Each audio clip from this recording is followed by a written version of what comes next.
Bismillahirrahmanirrahim. Assalamualaikum warahmatullahi wabarakatuh.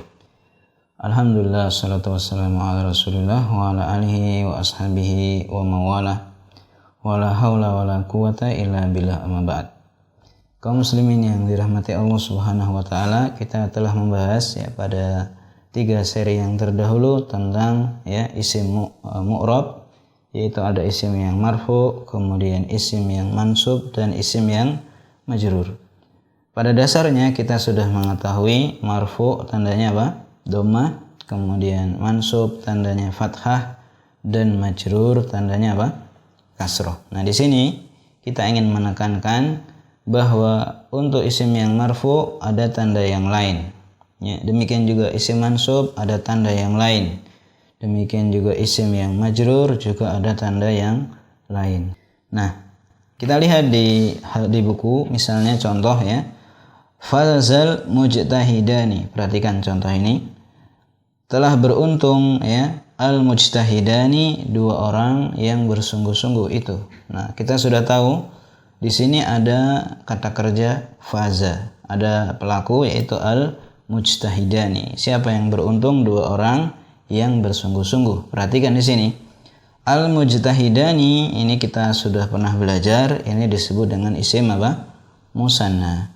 Mengapa kok dibaca mujtahidani? Akhirnya alif nun, bukan mujtahidaini. Ya kan kita tahu ada berapa? 2 variasi untuk isim musanna. Bisa akhirnya alif nun atau ya nun, mujtahidani atau mujtahidaini. Nah, kenapa di sini kok kita bacanya fazal mujtahidani dengan akhiran alif nun, bukan ya nun? Ya, kita sudah tahu jawabannya, karena dia sebagai subjek, dan subjek dibaca apa? Marfu. Nah, di sini tanda marfu'nya apa? Akhirnya alif nun, yaitu ani. Ya, bukan aini tapi ani. Jadi kita katakan fazal mujtahidani. Demikian juga untuk jamak mudzakkar salim. Contohnya al-mu'minun. Perhatikan contoh. Qad aflahal mu'minuna, sungguh beruntung orang-orang yang beriman. Nah, di sini ada subjek. Subjeknya mana? Yaitu al-mu'minun. Nah, kita sudah belajar untuk jamak mudzakkar salim ada 2 bentuk. Bisa al-mu'minuna dengan wawu nun, bisa juga apa? Al-mu'minina dengan ya dan nun. Mengapa di sini al-mu'minun kok tidak al-mu'minin? Ya kan? Kenapa kok ayatnya mengatakan qad aflahal mu'minun, bukan mu'minin? Karena dia sebagai subjek, sebagai fa'il fa'il, maka dibaca marfu. Apa tanda marfu'nya di sini? Al-mu'minuna, akhirnya apa? Una. Maka tidak boleh kita baca qad aflahal mu'minina. Ya, kenapa? Karena jika sebagai subjek maka akhirnya dibaca apa? Marfu'.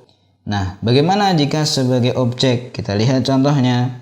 Ra'aitul muslimina, aku melihat para lelaki muslim. Perhatikan di sini muslimina. Nah, kita sudah tahu al-muslimin di sini sebagai objek atau maf'ul bih. Nah, kalau objek apa kedudukannya? I'rabnya dia dibaca dengan mansub. Nah, di sini mansubnya apa? Muslimina dengan akhiran ya nun. Dengan akhiran apa?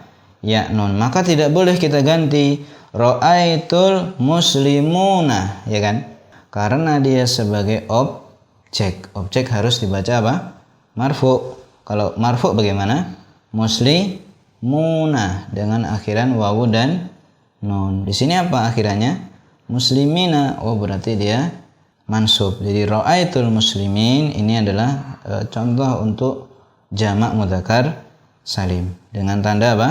Akhirannya ya nun, ina. Nah, di sini sebagai objek, dan ingat objek dibaca apa? Mansub. Bagaimana jika majrur? Nah, kita lihat contohnya dalam kalimat ini. Minal muhajirina wal ansori. Minal muhajirina, al-muhajirin, majrur tidak? Majrur. Kenapa? Karena ada min. Ingat, min itu huruf jar. Huruf jar menyebabkan apa? Majrur. Ya, dan majrur ingat tidak hanya kasroh. Tandanya bukan hanya kasroh. Di sini apa tandanya? Minal muhajirina. Akhirnya apa?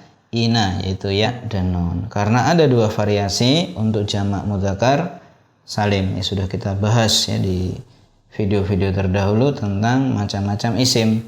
Ada isim musanna akhirannya alif nun atau ya nun, ada jamak mudzakkar salim akhirannya wawu nun atau ya nun, ya kan? Misalnya muhajirin, ini adalah bentuk apa? Jamak mudzakkar salim. Bagaimana kalau marfu? Bacanya muhajiruna. Muhajiruna itu marfu, tandanya wawu. Kalau ini muhajirina berarti apa? Majrur, tandanya ada ya di sini. Ada apa? Ya, karena min huruf jar. Ya, ingat bahwa huruf jar menyebabkan majrur, dan majrur ya tidak mesti dengan kasroh ya. Sebagaimana marfu tidak mesti dengan dhammah, dan mansub itu tidak mesti dengan fathah. Ada tanda-tanda yang lain yang bisa kita ketahui dengan kita mempelajari ya macam-macam isim dalam bahasa Arab. Ya, bisa dilihat kembali pada video yang terdahulu pembahasan tentang macam-macam isim. Demikian pembahasan singkat yang bisa kita sampaikan pada kesempatan ini.